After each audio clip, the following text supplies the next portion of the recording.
Hello friends, మనం రామాయణానికి సంబంధించి ఒక ప్రశ్న చూద్దాం. ఇక్కడ మనకి క్వశ్చన్ ఏమని అడుగుతున్నారంటే, the Ramacharita an example of dvyashraya kavya telling two stories simultaneously was written by. అంటే రామచరిత గ్రంథాన్ని ఎవరు రచించారు అని అడుగుతున్నారు. రామచరిత యొక్క గ్రంథం యొక్క ప్రాముఖ్యత ఏంటంటే, ఇది ఒక ద్వాశ్రయ కావ్యం. అంటే మనకి ద్వార్ధి కావ్యం అన్నమాట. ద్వార్ధి కావ్యం అంటే ఏంటంటే మనకి ఒకేసారి రెండు కథలు నడుస్తూ ఉంటాయి అన్నమాట. దాన్నే ద్వాశ్రయ కావ్యం అంటారు. మనకి రామచరితంలో ఏమవుతుందంటే, ఒకవైపు రామాయణం జరుగుతూ ఉంటుంది, అదేవిధంగా ఇంకొక వైపు ఏం జరుగుతుందంటే పాలరాజు అయినటువంటి రామపాల చరిత్ర కూడా జరుగుతుందన్నమాట. దీన్ని రచించింది మనకి సంధ్యాకర నందిన్. ఇక్కడ మనం చూసుకుంటే రామచరితం ఆఫ్ సంధ్యాకర నందిన్.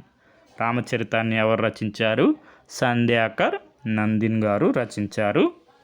ఇక్కడ మనకి వికీపీడియాలో చూసుకున్న రామచరితం అనేది పాల సామ్రాజ్య కాలంలో సంధ్యాకర్ నంది అనే బెంగాలీ కవి మనకి సంస్కృతంలో రచించడం జరుగుతుందన్నమాట.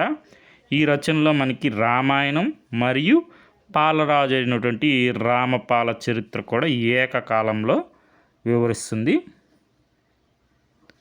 మనకి అదేవిధంగా ఇతర రామాయణాల గురించి కూడా చూసుకున్నట్లయితే, మనకి అన్ని రామాయణాలకు కూడా మూలాధారం వాల్మీకి మహర్షి రచించినటువంటి రామాయణం. మనకి వివిధ రామాయణాలు ఉన్నాయి. ఆధ్యాత్మ రామాయణం, అగ్నివేశ రామాయణం, ఆనంద రామాయణం, ఆశ్చర్య రామాయణం. అదేవిధంగా మహాకవి తులసీదాస్ గారు అవధి భాషలో రచించినటువంటి రామచరిత మానస్.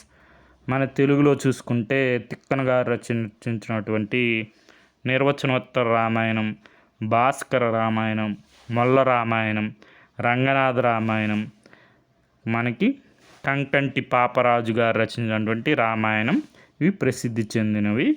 తర్వాత మనకి ఆధునిక కాలంలో శ్రీపాద కృష్ణమూర్తి శాస్త్రి గారు పద్య రామాయణం, అదేవిధంగా విశ్వనాథ సత్యనారాయణ గారు రచించినటువంటి రామాయణ కల్పవృక్షంకి మనకి జ్ఞానపీఠ అవార్డు కూడా లభించిందనమాట.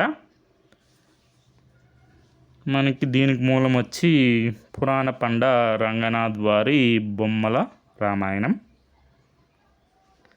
మనం చెప్పుకున్నాం కదా ద్వార్ధి కావ్యం అంటే రెండు అర్థాలు ఉంటాయి. మనకి ఉదాహరణకు రాఘవ పాండవయ్యం, పింగళ సూరణ గారు రచించినటువంటి రాఘవ పాండవయంలో ఒకవైపు రామాయణం ఉంటుంది, ఇంకొక అర్థంలో చూసుకుంటే మహాభారతం కూడా ఉంటుంది. ఇక్కడ మనకి ఉదాహరణకు మొదటి పద్యంలో మనకి రాజధానిని వివరిస్తున్నారు. మనకి రామాయణ అర్థంలో చూసుకుంటే అయోధ్య గురించి ఉంటుంది. అదేవిధంగా మహాభారత అర్థంలో చూసుకుంటే హస్తినాపురం గురించి వర్ణన ఉంటుందన్నమాట. అదే మనకి ద్వాశ్రయ కావ్యం అంటే టూ స్టోరీస్ మనకి సైమెంటేనియస్గా జరుగుతూ ఉంటాయి. మనకి తెలుగులో రాఘవ పాండవీయం. తర్వాత మనకి దీన్నే శ్లేషం అంటే మనకి ఒక అర్థంలో చూసుకుంటే ఒక విధంగా ఉంటుంది, ఇంకొక అర్థంలో చూసుకుంటే ఇంకో విధంగా ఉంటుంది. ఇక్కడ ఉదాహరణకి మనకి శ్రీహర్షులు వారు రచించినటువంటి నైషధీయ చరిత్రంలో దమయంతి వర్ణన. మనకి దమయంతి అందం గురించి చెప్తూ మహర్షులు కూడా మనకి మోహించారు అని ఒక అర్థంలో ఉంటుంది, ఇంకో అర్థంలో చూసుకుంటే ఇంకో విధంగా ఉంటుందన్నమాట. ఇదే శ్లేష కల్పన అంటారనమాట. Okay friends, thank you for watching.